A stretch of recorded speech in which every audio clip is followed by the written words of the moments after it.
പശ്ചിമേഷ്യയുടെ രാഷ്ട്രീയ ഭൂപടത്തിൽ വലിയൊരു വിള്ളൽ വീഴ്ത്തിക്കൊണ്ടാണ് ഇറാൻ പരമാധികാരിയുടെ അന്ത്യം സംഭവിച്ചിരിക്കുന്നത്. ദശാബ്ദങ്ങളായി ഇറാനിലെ അധികാരത്തിന്റെ അച്ചുതണ്ടായിരുന്ന അദ്ദേഹം കുടുംബത്തോടൊപ്പം കൊല്ലപ്പെട്ടുവെന്ന വാർത്ത വലിയൊരു രാഷ്ട്രീയ ഭൂകമ്പത്തിനാണ് തുടക്കമിട്ടിരിക്കുന്നത്. ഒരു ഭരണാധികാരിയുടെ മരണം എന്നതിലുപരി ഒരു കാലഘട്ടത്തിന്റെ അന്ത്യമായാണ് ലോകം ഇതിനെ നോക്കിക്കാണുന്നത്. ഭരണരീതിയും ജനകീയ പ്രക്ഷോഭങ്ങളും ഇറാനിലെ മതരാഷ്ട്രീയ വ്യവസ്ഥയുടെ പരമമായ അധികാരം കൈയാളിയിരുന്ന അദ്ദേഹം ഒരു വശത്ത് ഇസ്ലാമിക യാഥാസ്ഥിതികതയുടെ സംരക്ഷകനായി വാഴ്ത്തപ്പെടുമ്പോൾ മറുവശത്ത് കടുത്ത സ്വേച്ഛാധിപതി എന്ന പേരുദോഷവും പേറി.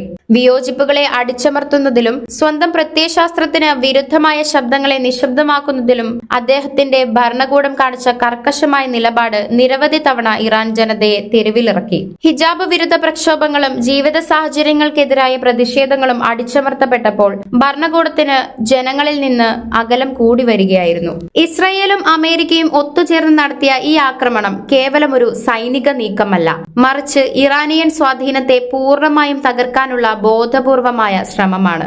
ആണവ പദ്ധതികളുടെ നിയന്ത്രണവും മിസൈൽ ശേഷിയും പശ്ചിമേഷ്യയിലുടനീളമുള്ള തങ്ങളുടെ സഖ്യകക്ഷികൾക്ക് അദ്ദേഹം നൽകിയിരുന്ന പിന്തുണയും അദ്ദേഹത്തെ പാശ്ചാത്യ ശക്തികളുടെ ഏറ്റവും വലിയ ലക്ഷ്യമാക്കി മാറ്റിയിരുന്നു. ഒരു കുടുംബത്തെ ഒന്നടങ്കം ഇല്ലാതാക്കുക വഴി ഇറാനിലെ അധികാര ശ്രേണിയിൽ വലിയൊരു ശൂന്യത സൃഷ്ടിക്കാനും പ്രതിരോധ സംവിധാനങ്ങളെ തകിടം മറിക്കാനുമാണ് അവർ ലക്ഷ്യമിട്ടത്. ഖമേനിയുടെ മരണത്തിൽ സന്തോഷിക്കുന്നവർ പ്രധാനമായും ഇസ്രയേലും പാശ്ചാത്യ സഖ്യവുമാണ്. തങ്ങളുടെ സുരക്ഷയ്ക്ക് ഏറ്റവും വലിയ വെല്ലുവിളിയായിരുന്ന വ്യക്തിയെ ഒഴിവാക്കാൻ കഴിഞ്ഞതിന്റെ ആശ്വാസം അവർ പ്രകടിപ്പിക്കുന്നു.